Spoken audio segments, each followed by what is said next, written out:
Hello, friends. Welcome to episode 230 of the Nope Coach podcast. I'm your host, Suzanne Kohlberg. This episode is another Why Wait case study. So today I am honored to have the amazing Jackie joining me. Hello, Jackie. Welcome. Hello, and thank you very much for having me. Oh, thank you for coming. And so basically, Jackie has finished at the time of recording this, the last cohort of Why Wait, the one that just wrapped. And I was like, oh, fresh. Let's go. So I'm going to begin with, what drew you to Why Wait in the first place? That's an amazing question. I have been looking at Why Wait for a very long time. I reckon probably for over a year, but I'd say for the last year I've been looking at it, wanting to do it, but it just kind of didn't fit. Oh, hang on. You are frozen. Welcome back, folks. We just froze for technical difficulties. I feel like an air hostess. We had a moment of turbulence. So, Jackie, you were just saying when you froze that you'd been looking at it for about a year and then we lost the rest. So, Okay, yep. tune us back in, please. Okay, so I've been looking at it for about a year, wanting to do it, but wanting to have the time and space to give it justice. So finally, I got to that point where I had fewer commitments and I could do that. The things that really drew me to it was you'll talk about boundaries, about setting good boundaries, holding good boundaries, having a strong no, being able to say no when you wanted and needed to. And I think that's, I'm a lot better than I used to be, but man, oh man, that was something I struggled with for many, many years. And it's still a work in progress for me. And I think it's such an important part of our mental and physical health, to be able to say no, to be able to hold boundaries in our personal lives, for me, in my business life as well. So that was probably the initial draw card. I love it. And I love how you mentioned it's still a work in progress for you. It's still a work in progress for me, and I teach the program. They say we teach what we most need to learn so we can learn it. And I think, our boundaries are always going to be evolving because we're always evolving. Jackie and I are both mothers, so we have children of a similar age. So the boundaries we're going to need with the children at this stage versus as they're a bit older again, that's going to continue to evolve. If you don't have children in the workplace, as you change roles, progress, the team around you changes. Even if you don't change, new people come in or other people are promoted. The dynamics in our lives are constantly shifting. So our boundaries are constantly shifting. And that's why I love Why Wait, to have the space where you can come to somewhere, share what's going on for you, sometimes it's not even advice, just to be witnessed. It's like, the input of others who just hold that space. And other times it is to, have the coaching or to have the suggestions and that's part of, I really love how you brought that to the light. And I think, as you say, having that space, but often it's just listening to other people talk and having these realizations, and by being able to just voice those realizations, the work is done. Yes. It kind of reminds me, we've never said it explicitly, but have you ever seen on Reddit those Am I the Asshole threads? No, I haven't. No, so Reddit has this whole series of threads called like Am I the Asshole? And sometimes, we, without stating it that explicitly, have that in Why Wait. Like somebody will come in and go, this is the situation. Like, am I being too much? Am I being too demanding? Am I acting like a diva or whatever? And to have everybody else most of the time say, of course not, or whatever. Or sometimes saying, what did they mean? Or did you ask? Because sometimes we get so set on, they did this. And it's like, and that tiny little shift can have a world of difference and really get rid of a lot of tension in our relationships. Absolutely. Yeah. I think another sort of real gold nugget for me, I've always seen boundaries as something that we hold between ourselves and other people or other situations. And sort of that light bulb moment of, we have boundaries for ourselves that we hold to ourselves. And I think that was a big one for me too, was realizing, I don't have a problem going to bed at a good time because I get up early. But as a simple example, if you sort of say to yourself, I'm always going to go to bed by 9 or go to bed by 10, and keeping that boundary and holding that boundary, simple things like that is sort of, and if you need some sort of external accountability, ways of finding that to keep yourself accountable to your own boundaries. And I think that was another sort of real gold nugget that I got from Why Wait, was boundaries aren't just things that you have between you and other things or people, but it's keeping yourself accountable and keeping your own boundaries for yourself and with yourself. Thank you for inspiring me. I may do a whole episode on boundaries with self, but I loved your Mm. example of going to bed. Another one would be, you know, making time to do the thing that you've paid for. So buying the course is one thing, turning up for it and doing the action steps and following it through, or joining the gym, but then actually going, buying the treadmill and getting on it, not having it be an expensive clothes horse. These are all examples of boundaries with self. Whereas Yeah, we tend to be like, I get to it later, i.e., never. yeah, yeah. And I didn't realize, can I say how bad mine were? You know, how much of that was a work in progress, and how much attention that needed. And it was kind of like a relief to realize that in some ways was part of some of the problems of me not finishing things, not doing things. Well, you don't know what you don't know. Like, I'm No. thinking of an example, like my kids, they're older now, but when they were younger, they didn't know that they didn't know how to drive a car. So it never bothered them. But then as they got older, they're like, they're not old enough yet to learn, but they're really keen. I don't know why it will change once they start the lessons, I imagine. But, when you see something, then you realize, oh, I can't do this. And the point that you brought up, sometimes it brings awareness to other things related to that we don't know. So it's Mm, like, oh, I've been trying to do this other thing to solve this issue when actually it was a boundary thing. And that's part of why, and why weight originally was geared towards, losing physical weight, but it was never actually called that because like I was aware that overeating for me was tied to my lack of boundaries. And then this is in many areas of our life. Us staying up late and watching too much Netflix is often tied to our ability to not say no during the day. So this is a little pocket of time that I get for myself, and I'm going to hold this no matter what.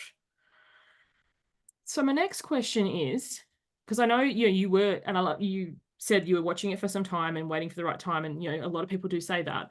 But what were you thinking before you signed up? Like, what was going through your mind? I was just excited to start. It was like finally it's time. Finally, I have the sort of capacity. Some of my other commitments are sort of finished, and yeah, so I was excited and kind of curious because I had a broad idea of what it was going to be, but yeah, it was a bit like getting those. I don't know if you used to have them. I grew up in South Africa, but we used to get these lolly bags called Lucky Packets. Oh, like a lucky dip. Yes. Yeah. And it had these like really bad little pink lollies in it, but you got like the surprise treat as well. The little like, really bad Yes. plastic toy. But so it was a little bit like that. I knew some of what would be in there, but I didn't know everything. So I would say I was excited. I love that. Mm. And did you have any doubts? Like, can you think of a doubt you had before you started that was resolved once the program began? No, I think the niggle in the back of my mind probably was like, even though some of my commitments had sort of finished off, am I still overcommitting in terms of time and scheduling? What was Yes. probably my only, not doubt, but doubt, I guess, concern. And how did that shift or change once we began? It did, because you very much talked about that and talked about how you do as much as you can. I mean, there was even a sheet somewhere at the beginning saying, if you've only got this many hours a week, focus on this. If you've got that many hours, focus on that. And I'm so glad that I jumped in when I did, because I got so much out of it. And yes, could I have done more? Of course, I think we can always all do more. Given, if we had a 25-hour day or whatever it is. But yeah, so I mean, there's things that I could have sort of dug into deeper with a few more hours, but I got so much value from it that I'm so glad I jumped in when I did and did it. And I think even if I'd had more time, I think even with the capacity of personal growth, would that have even served me better? I don't know, because what I got from it was enough and just right. You know what that makes me think of? If this lands, let me know. And if it doesn't, I'll think of another example. If you go out for a really nice dinner and you've still got space and you want dessert and you're like looking at the menu and you order it and it comes and it's great. It's but perhaps you can't quite finish it. But if you force yourself, like you said, if you had more time, I could have spent more time on this, but overdoing it overdoes it. Like if you eat too much of a rich dessert, then you kind of feel a bit like, oh, that was too much. So knowing that, you got just enough and they're still a little bit hungry, like there was still more available. But I think so many people, we see scarcity in abundance. Like Why Wait is a very inclusive program. There is a lot in it. And I loved how you mentioned the time guide that you get, when you join Why Wait, there is a welcome module. It has a video, it has a time guide, it has a few other like guides, resources, how to get the most out of coaching, explanation things. But it breaks down, as Jackie said, if you've got 1 hour a week, focus on this. If you've got 2 hours a week, focus on this. Suggested all up to 4 and then 4+ hours. So, you can navigate the program with 1 hour, or you can navigate the program with 5 hours, like anything. But then it's funny, a few people have said, the more you put in, the more you get out. Yes and no. I don't want anyone to think, well, I just need to wait till I'm having a sabbatical. Like, No, the program's and I think called Why Wait for a reason. 100%. And I think I love your analogy of the dinner thing. And yeah, definitely you can have something and love it, but you've got some left, and then you can go past that point of, you get to that negative return. And I think another analogy I used to run is like a training program. You're not going to train hard every single day of the week because you're going to injure yourself and it's counterproductive. You need those rest days. And I think that would be another good analogy. That's such a great analogy, because although the program goes for a set period of time, the cohort we just wrapped was 10 weeks. The upcoming one is 8 weeks. I do, change things up. It's not a go hard or go home. Like sometimes when people join like a boot camp or something, they are deliberate about, I'm going to go all in for this period of time. And then what happens, they get to the end and have had fabulous results, but they stop doing that because it's not sustainable. And then their results drop off and they start beating themselves up. Why Wait is designed with a range of tools that you can learn. And I really encourage people to pick 1 or 2 each round that they dive into personally and get coaching on. But there's heaps available. Like if you were having a tool belt, you would pick which tool, what's going on for you personally, which tool do you need? But the other ones are there so that you can go into them in later rounds if you choose to come back, or you can, at least have an idea of the structure of them so you can work through them on your own. But that when the program's over, it doesn't stop like a boot camp or something would. You keep using those tools on the daily. Yeah, 100%. Definitely.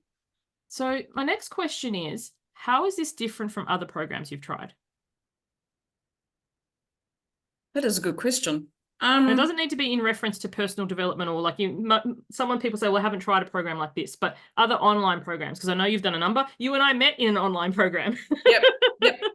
I think, yeah, and I have done a number, and I would say it's a group program, but the capacity and ability to individualize it to you is there 100%.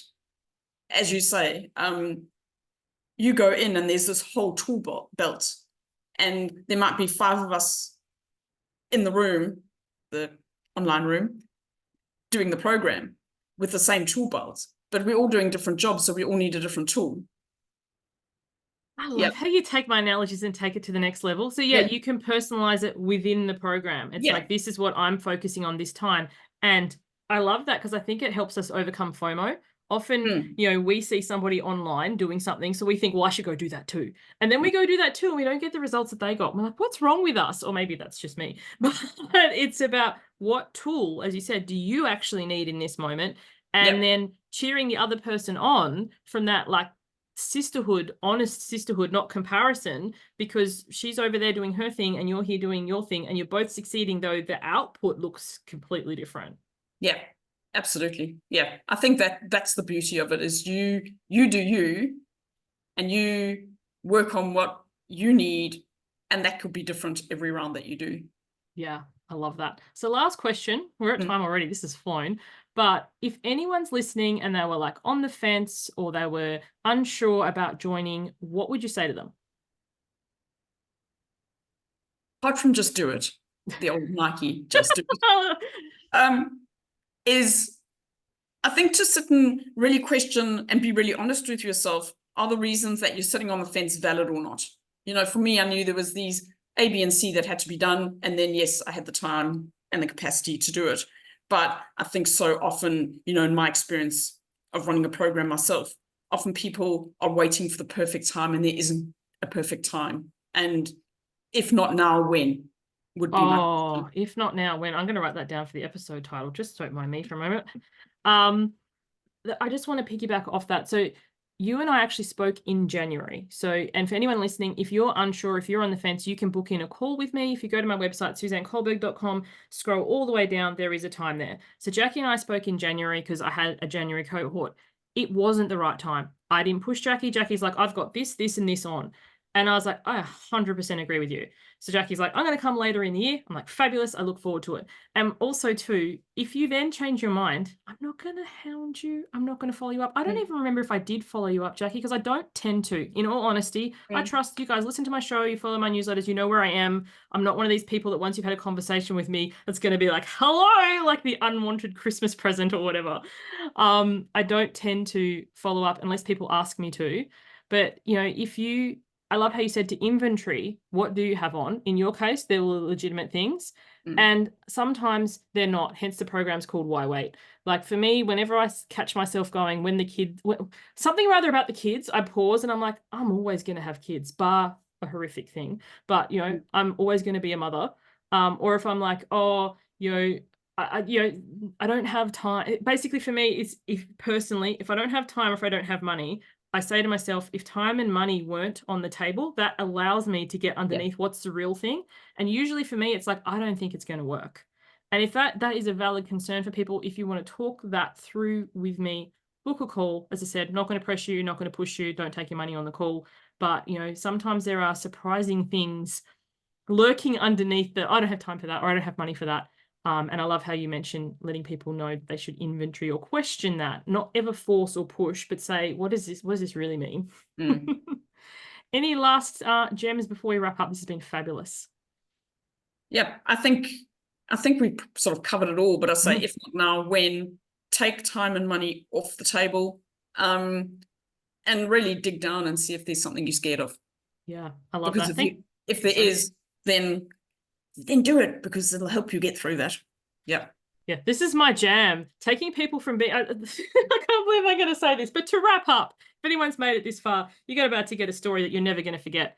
I went to medical school. What I was really good at was giving pap smears. So I'm really good at making people take in really uncomfortable situations and making it as comfortable as possible. I'm not saying it's going to be like a glorious time, but, you know, self-development, personal development, deliberately putting ourselves in change is uncomfortable, and that's what I do for a living. So, you know, with that visual in mind, thank you for listening.